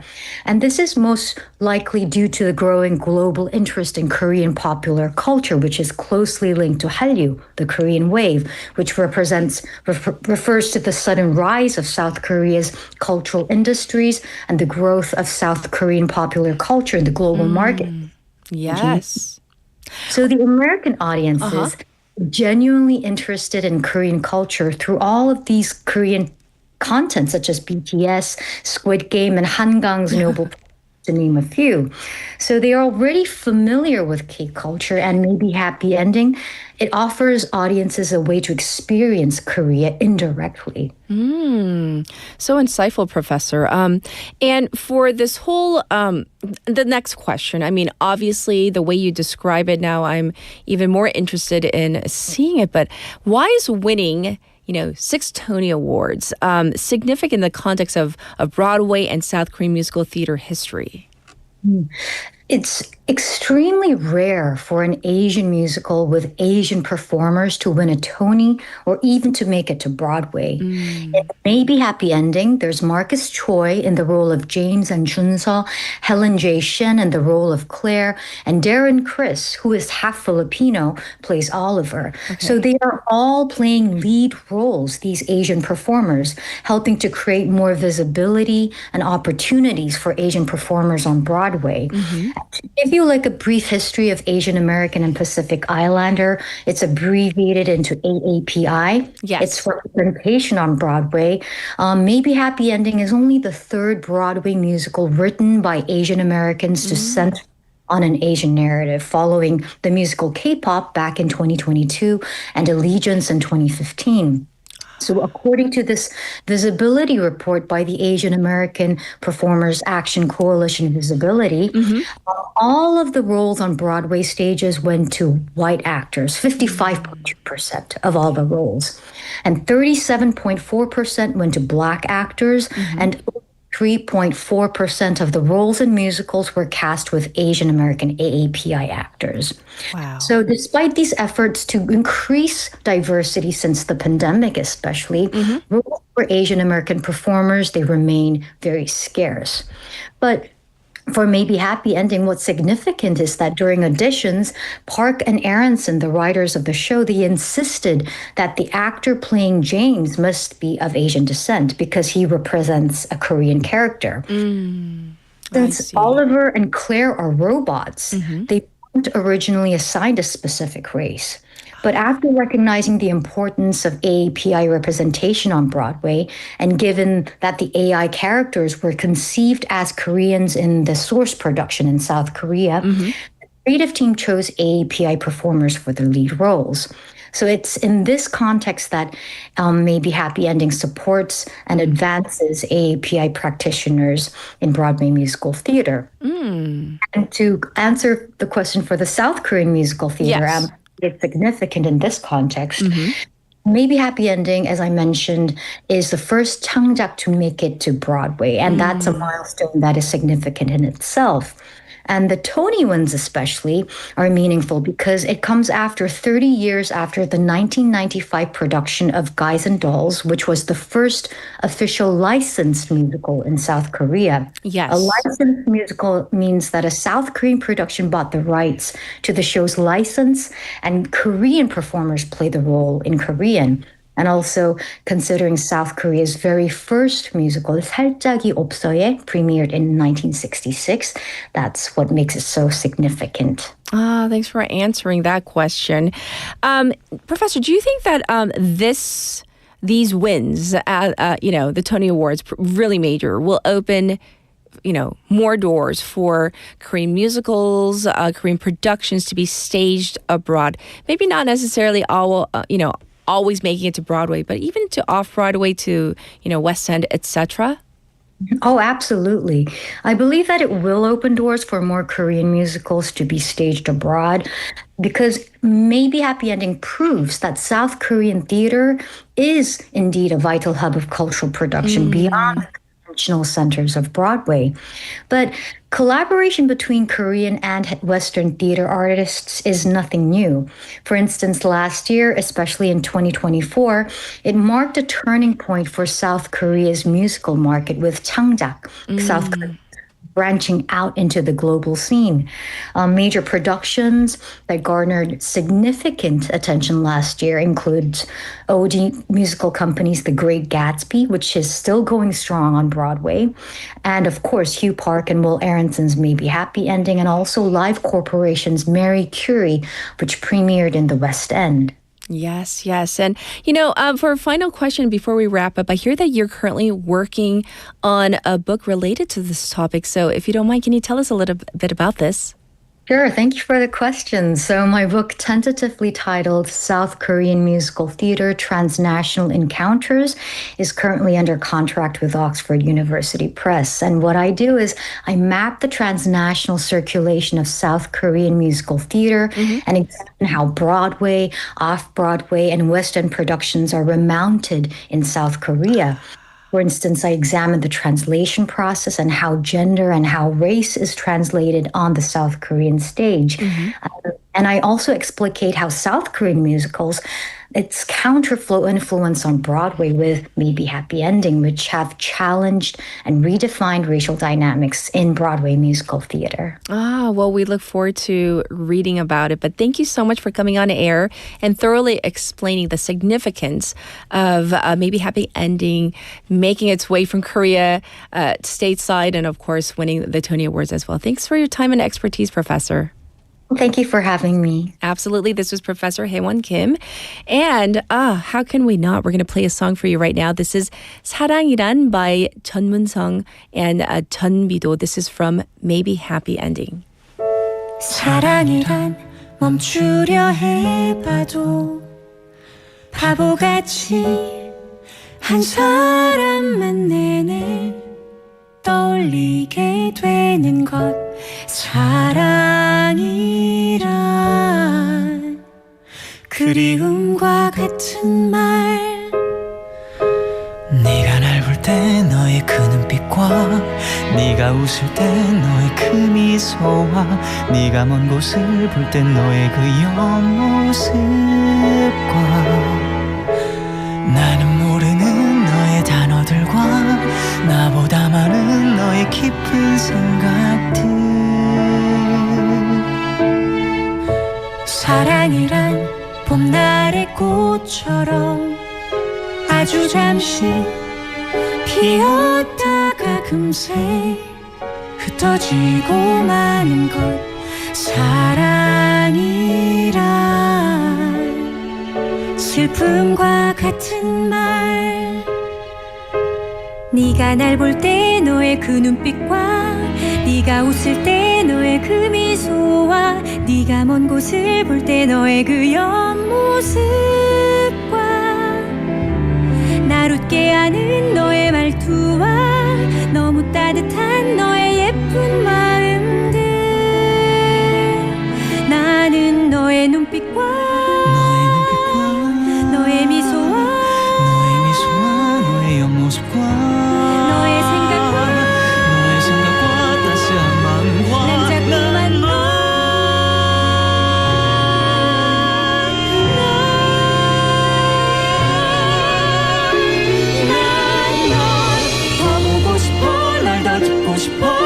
계속해서 너와 함께 있고 싶어 더 웃고 싶어 난 더 알고 싶어 매일을 너와 함께 하고 싶어 난 네가 날 볼 때 너의 그 눈빛이 네가 웃을 때 너의 그 미소가 사랑이란 어쩌면 난 이렇게 사랑이란 이렇게 난 사랑이란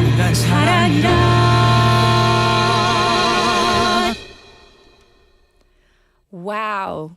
The voices, so clear, crystal clear. That's from, once again, Maybe Happy Ending. A few responses that I'm going to read to the whole question of have you ever had to call 911? When I saw this, I literally got goosebumps, and not in a good way. 소름 끼쳤어요.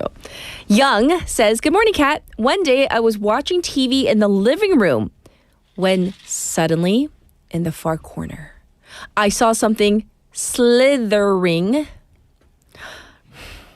그 말하는 것 자체가 싫어. Slithering slowly across the floor. At the time, we were living in a rural area in Brazil where snakes weren't uncommon at all. So, of course, I panicked and immediately... Oh, where did the message go? Let me get the message again, sorry. Immediately called 911 to report it. While waiting for the emergency team to arrive, my whole family ran outside and stayed there. And then when the firefighters finally arrived, they searched the entire house and ended up, are you ready for this? Catching not one but two snakes. 뱀 2마리를 잡았대요. Each one, you want to know how long? 2 meters long. I would have nightmares. And after that, we decided it was time to move and relocated to a high floor apartment. So he says, yeah, just a little life tip, watch out for snakes. Young, I appreciate you taking the time to write that lengthy message. But now that you have literally scared me to death, I can't get the image out of my head. 2 slithering snakes. That's definitely a reason to call 911. So yes, thank you for that story. And we're going to get to Jennifer. I'll be back with her in just a moment.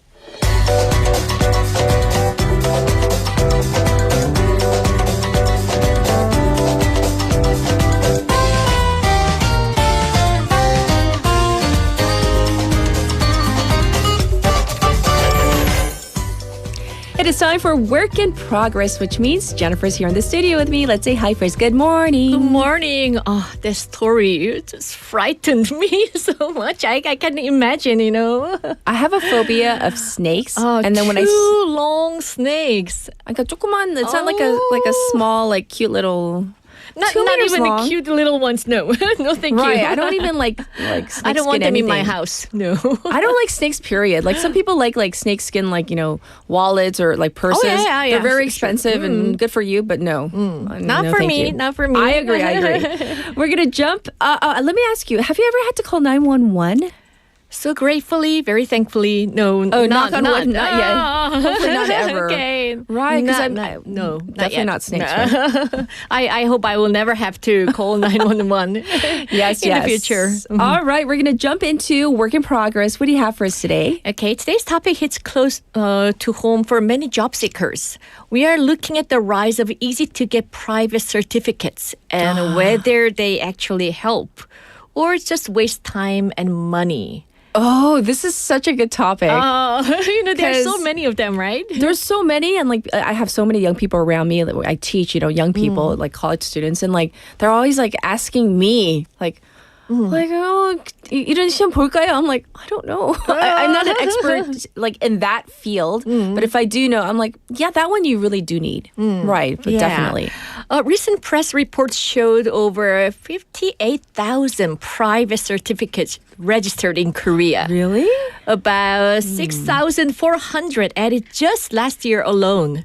Among most of them issued in a few hours and heavily promoted as a job-seeking shortcut. Oh, okay. So this is the catch. Few hours. Few hours. And then when you said 58,000, like my eyes got like real big because I'm like, 그렇게 많아요? Oh, yeah. There's so many 많아요? private ones. Yeah. And like you can get them after just a couple hours.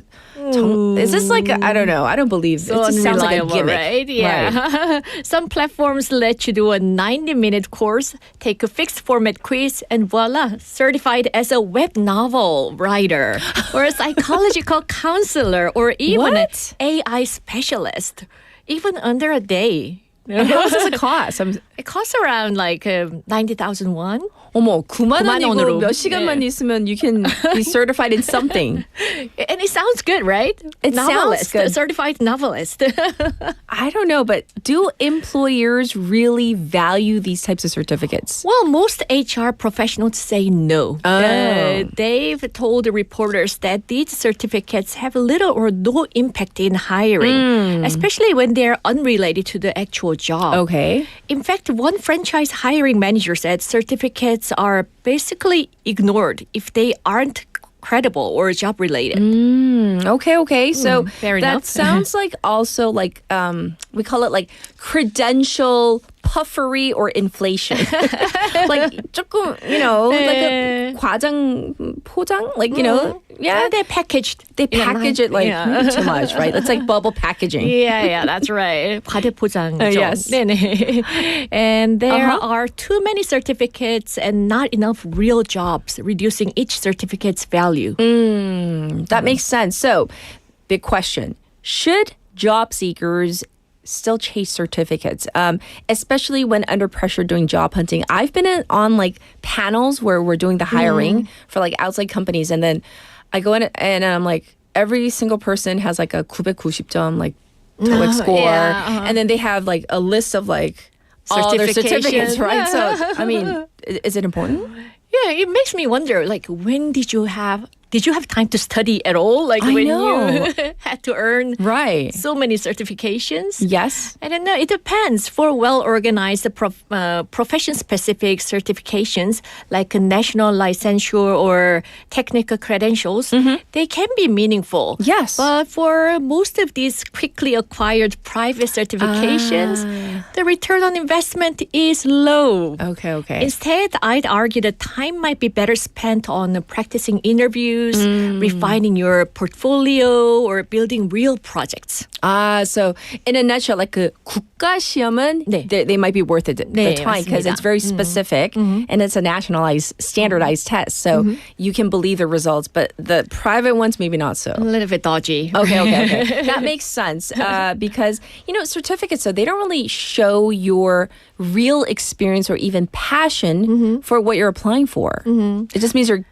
good at taking tests. I mean, think about it. If even after getting a job, yes, you have this certification in like AI specialist, and your boss asks you to utilize these tools, and if you cannot, you're in big trouble, right? Indeed. Yeah, so you'd be better off preparing concrete examples. Okay. Practicing storytelling about your work or building a GitHub project than paying for a dubious certificates.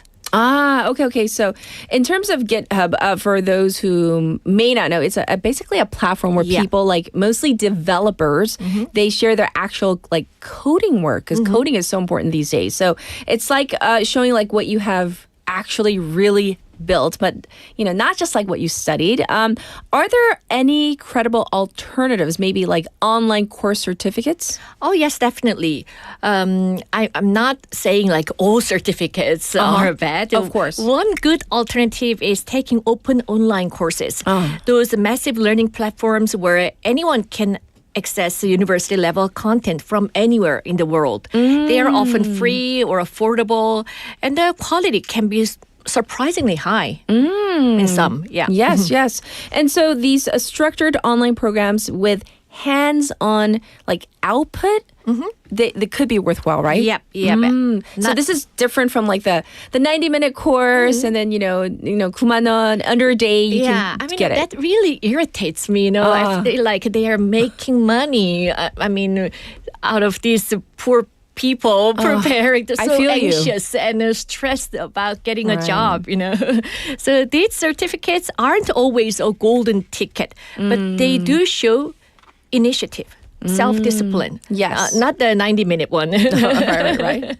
The online courses and a real effort to build relevant skills.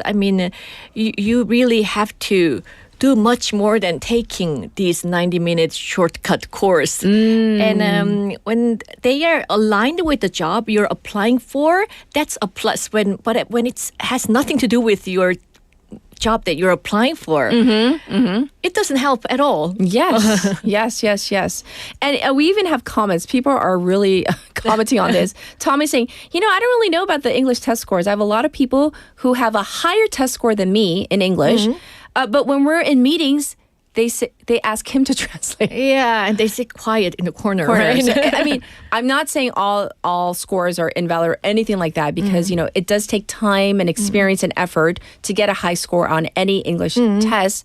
But in reality, the speaking part, it might be a little tricky. Yeah, that's right. 근데 가끔은 이 테스트 스코어 같은 거 약간 사귄 것 같아요. Because you have a lot of experience where you see like job seekers, right? Yeah. So it doesn't always show your real skill. Yeah.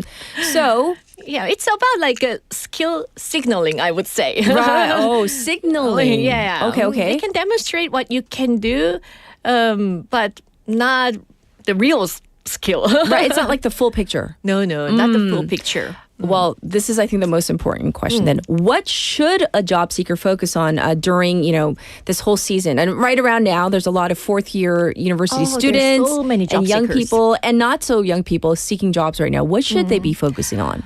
Well, if you're searching for a job, first check if your certification is recognized in your targeted industry. True.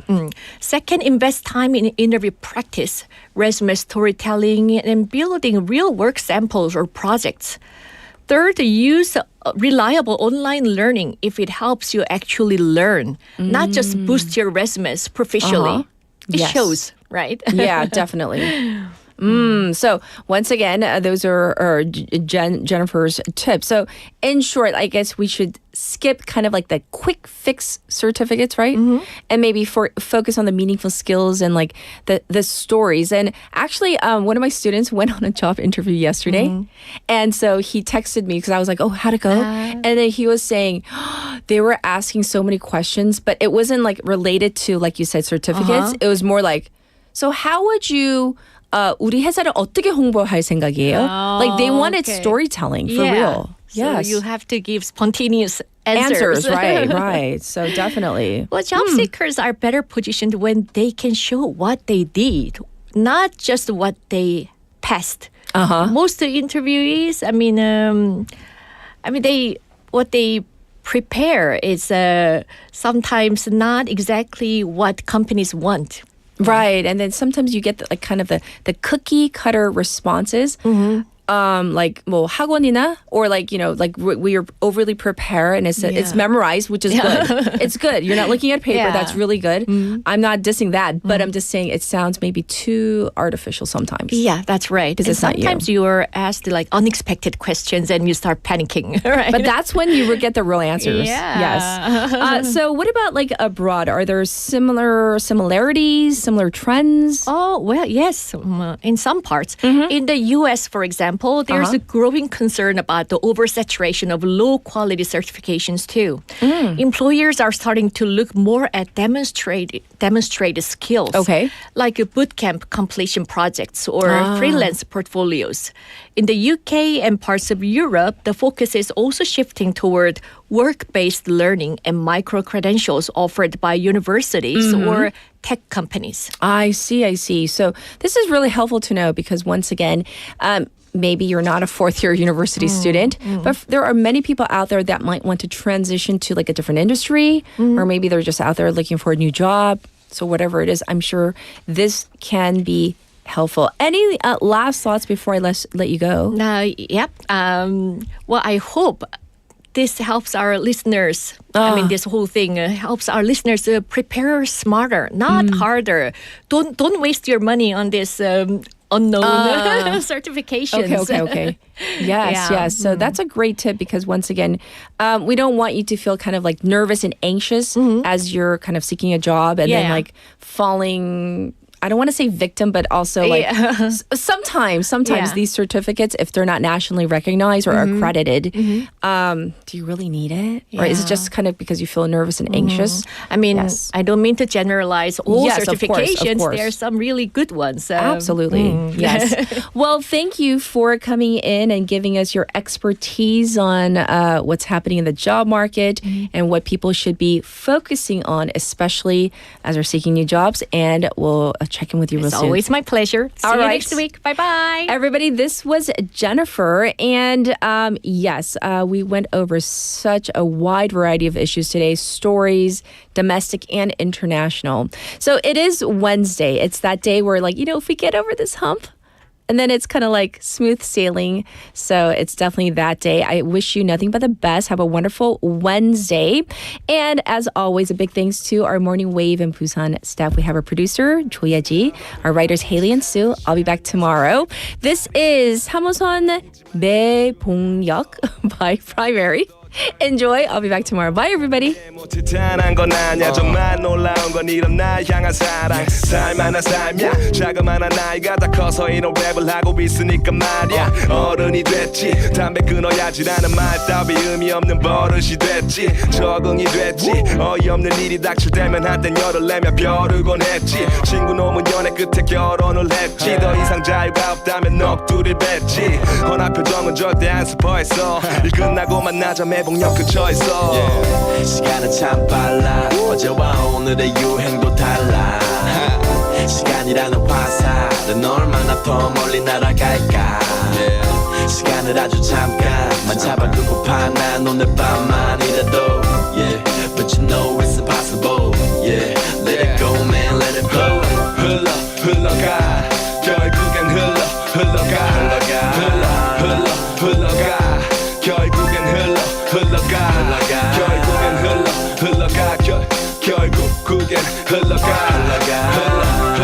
흘러가 결국엔 흘러 인생은 1절만 있는 게 아니지 계속 들어봐 어릴 땐 하나만 알고 크면 숫자가 늘어나 수년간 쉬지 않고 창작을 해내고 나니 많은 사람들이 날 아는데 때론 내 음악 덕에 여자들에게 멋진 남자가 돼서 웃긴 착각을 했네 그런 것도 다 한때란 걸 알아서 그 순간을 즐겼지 본능을 따라서 누구는 제대로 시작도 못 해본 걸 난 꽤나 많이 누렸지 기분이 최고인걸 시간 낭비지 미움이란 감정 난 이제 할 거 하면서 내 주변을 살펴 분내기적인 이런 게 다 희망상 그때를 잊지 않고 감사해 항상 학창시절 때 작업실로 향하는 가벼웠던 발걸음 매봉역에서 깨와서 시간은 참 빨라 어제와 오늘의 유행도 달라 시간이라는 화살은 얼마나 더 멀리 날아갈까 시간을 아주 잠깐만 잡아두고파 난 오늘 밤만이라도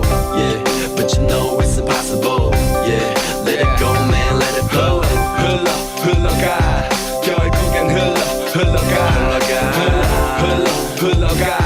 결국엔 흘러가 결국엔 흘러가 결국엔 흘러가 결국엔 흘러가 밤늦게 3호선 지하철 타고 매봉역 앞에서 널 기다리는 중이야 외로워 마 우린 좋은 기억들은 안 할 수가 있잖아 그 에너지로 우린 바쁘게 또 일하다 내일을 또 기대하지 설레는 마음 잃지 마 용기 없이 앞을 겁내던 날들도 지나고 나면 별거 아니란 걸 알지 그게 머리 아닌 가슴으로 삶이란 걸 알지 흘러가 결국엔 흘러가니 두려움은 두고 가 떨지 마 감지 말고 두 눈 뜨고 가 넘어져도 일어서면 돼 부끄러워 마 우린 여기까지 왔어 또 어디로 향할지 자갈 길일지라도 서로 밝히며 나가길 What time is it now 여태 그래온 것처럼 또 달릴 시간 시간은 참 빨라 어제와 오늘의 유행도 달라 시간이라는 화살은 얼마나 더 멀리 날아갈까 시간을 아주